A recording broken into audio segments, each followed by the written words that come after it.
អូនលែងហ៊ានមើលបងចង់កុំបងខំ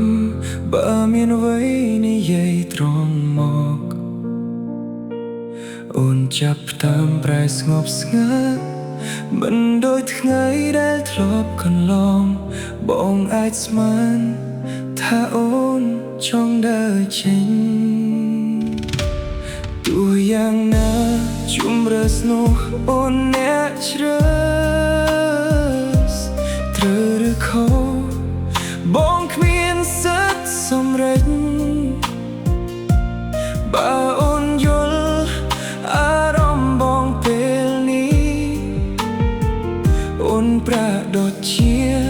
ដឹងថាបងឈឺប៉ុណ្ណាគឺបងដែលត្រូវបាត់បង់រូបអូននៅអនុស្សាវរីយ៍ដែលធ្លាប់ក្បែរជាប់ក្នុងសូបិនដែលអូនសន្យាអ្នកណាកំដរបងពេលនេះភាពរីករាយដែលអូនកំពុងមានគឺគ្មានរូបបងនៅក្បែរទៀតហើយបេះដូង